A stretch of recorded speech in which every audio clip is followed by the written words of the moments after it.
Thank you, Andy. Thank you, Tom. Also, thank you to Robert AEI for creating this venue. Also, love hearing the stories from Mr. Hammond and Ms. Keller on the success, and not overnight, but years of hard work, specifically my friend Odell Cleveland Jr.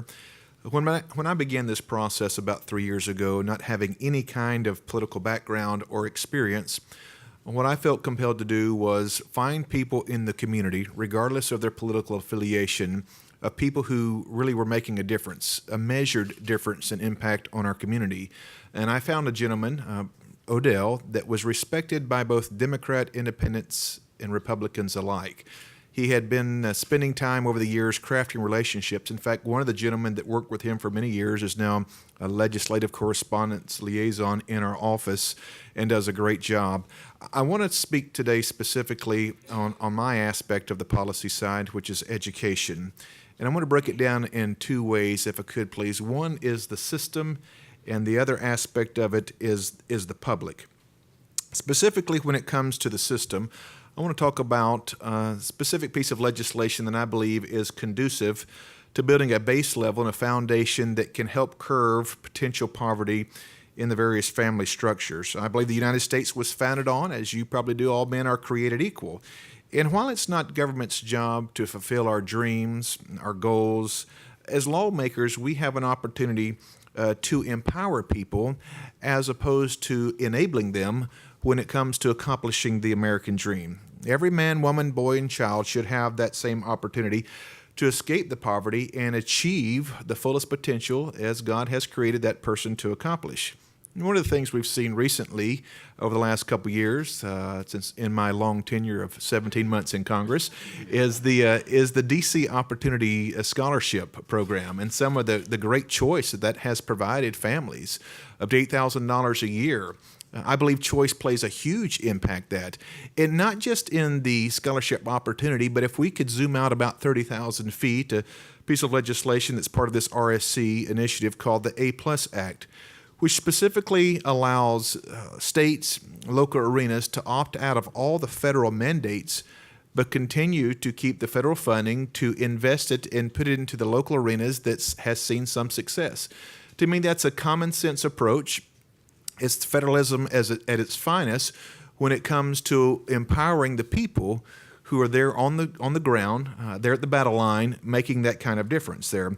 We need to take a hard look at government's approach for the last 5 decades. It'd be one thing if we had measured success. And I believe that we can see through different testing and different results that something hasn't worked in our education system. Since the creation of the Department of Education and other aspects, we have created tons of programs in many more different vehicles or creative avenues, but something isn't working when it comes to the overall testing. But A+ Act allows these schools to be able to take those funds and make it and invest it where it has the greatest impact. A great education should not be a privilege available only to the wealthy. Yet sadly, millions of children are trapped in failing schools with really no education options. There's not a whole lot of flexibility. I'm sure everybody in the room is familiar with Common Core, and one of the pushbacks on that was that one-size-fits-all strategy. We want to get away from that. We want to be allowing those teachers. In fact, I would dare say that if I were to ask you a teacher that made the most impact in your life, it was probably someone who got outside the box, someone who were allowed to take their personality and have the flexibility and the creativity that would impact, that would make a difference as far as your future life. The mind of a child is a precious thing. Every child is unique, and there is no one-size-fits-all solution.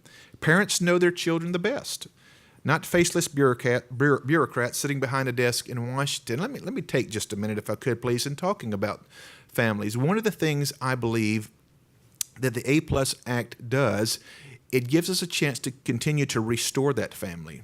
See, I believe a lot of these are symptomatic issues, as we've seen the family dissipate since the 1960s. When you're able to do anything that brings the family back in, that puts some ownership back on the family, that empowers them, I believe it gives you the best chance for future success. By limiting itself, government can actually expand opportunity when it gets out of the way and paves the road to collaboration between students and teachers.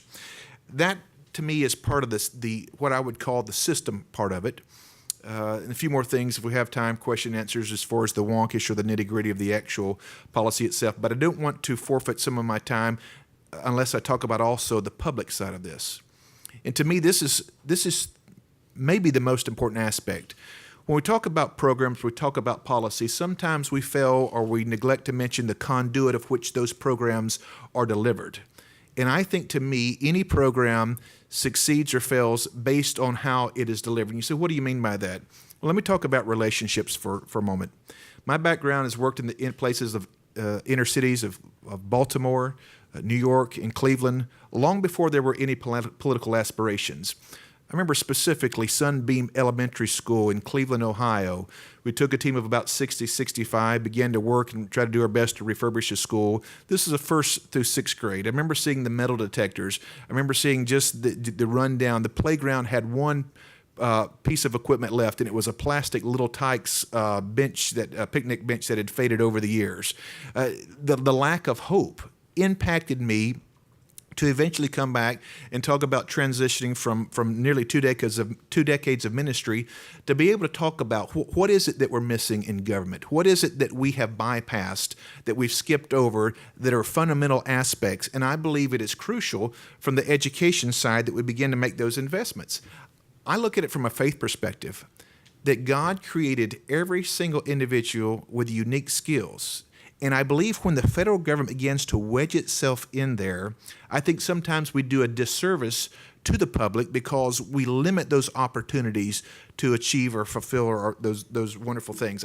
Sometimes I have had the opportunity to teach postgraduate work at divinity schools.